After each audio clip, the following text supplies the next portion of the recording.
Hello and welcome to News 500. I'm Stephen Allen. I'm Pippa Evans. And these are the headlines. A man in Scotland was arrested going down the motorway on a space hopper. He was apprehended by officers on pogo sticks. Following Boris Johnson's sleeping rough to raise awareness for homeless veterans, now calls for him to go to Syria to raise awareness for beheaded journalists. Rupert Murdoch suggests all Muslims should apologise for terrorist attacks in Paris. All Australians have apologised for Rupert Murdoch. Now, before we start, I just wanted to say this is a difficult time to be a satirist. Part of the job is to hold a mirror to society, to speak truth to power. It's what we do. And then you hear about the tragic events in Paris recently, and you think, fuck this, we're going to get our heads blown off. So first, Celebrity Big Brother.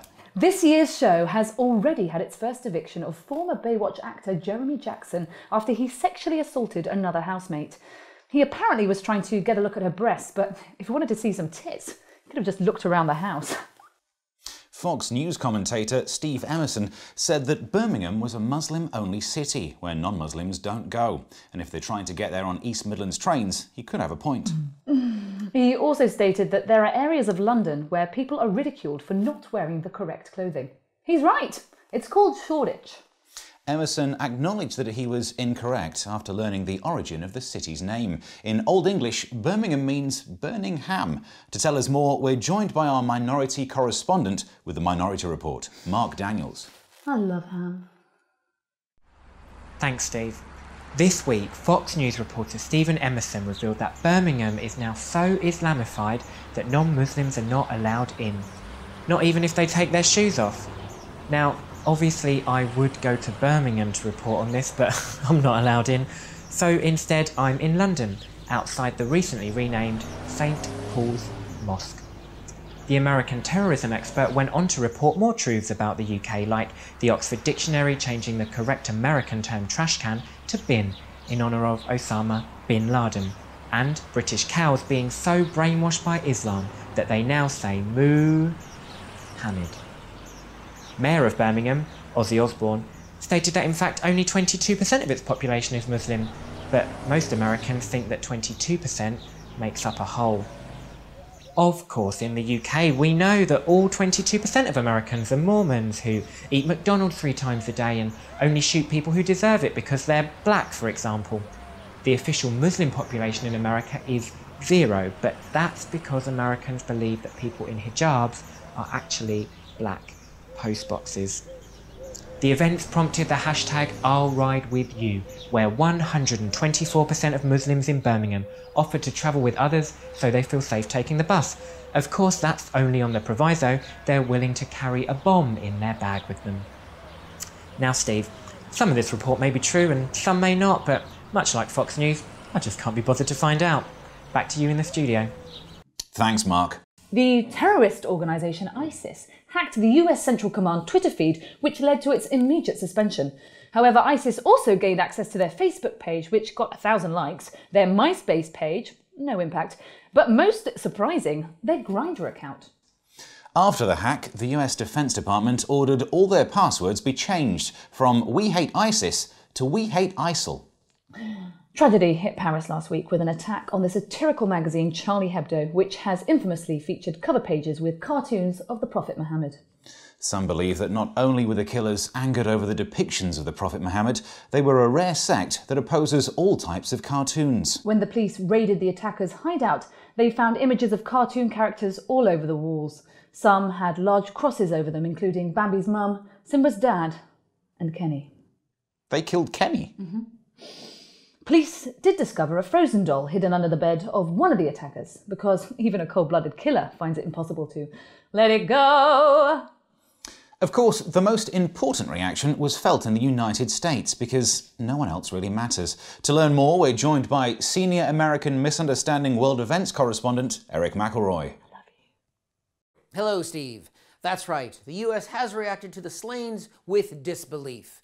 One American, Hank Humbleborn, stated, "Well, I don't know how they do things in France, but here we don't say Je suis, Charlie, we say Jesus Christ." Many were surprised President Obama didn't go to Paris, is that right? Yes, the president was planning on coming to show his support, but right before he left for the airport, he started a game of Pictionary. he got the card that had Muhammad on it and spent the next few days trying to figure out what to do next. Some have fiercely criticised the president for not going to the marches. There's been a lot of focus on this, Steve. U.S. Congressman Randy Weber said on Twitter that Adolf Hitler thought it more important than Obama to get to Paris. Because that's one thing that Hitler liked, a good march through Paris. Back to you, Steve. Thanks, Eric.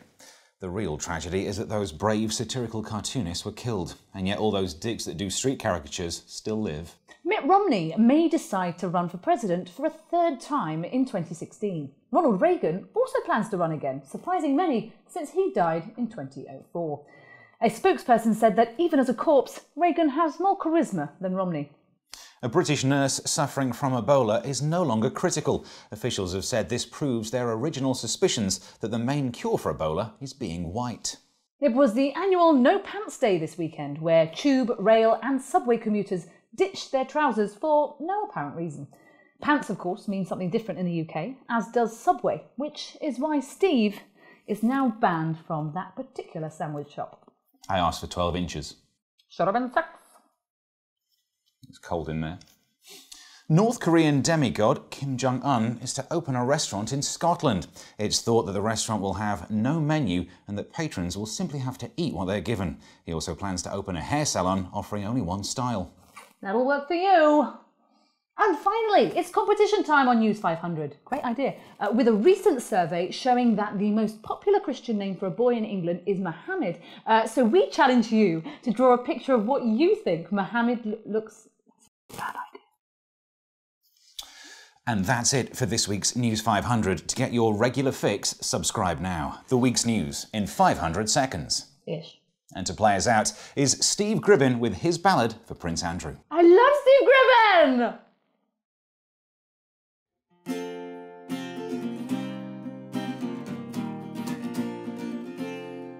Oh, once there was a handsome prince, oh, all right then, there was not but an aging, balding sleazeball on a billionaire paedophile's yacht.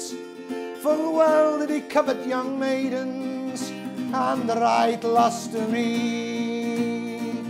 Just like in golf, if they were one under, who cares? Ha ha, said he.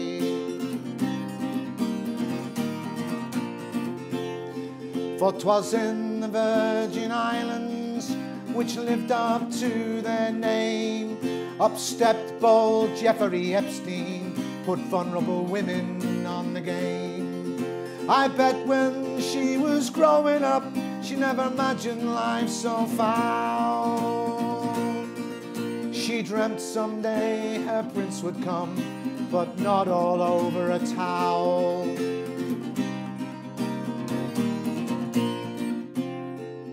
So the prince lay there doing fuck all, just like every other day of his life. The greatest man in the history of the known universe, according to his ex-wife. She said, do you want any extras? She whispered in his ear. He said, no thanks, I've already screwed the British taxpayer for 249 grand a year.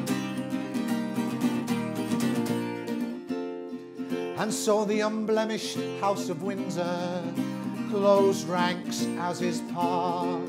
The Queen said, son, quickly gag her. He said, that's 50 grand extra more. There's no need to fuck a minor, just patronise him like your granddaddy. And there was no happy ending, because the British royal family haven't been driven into the sea.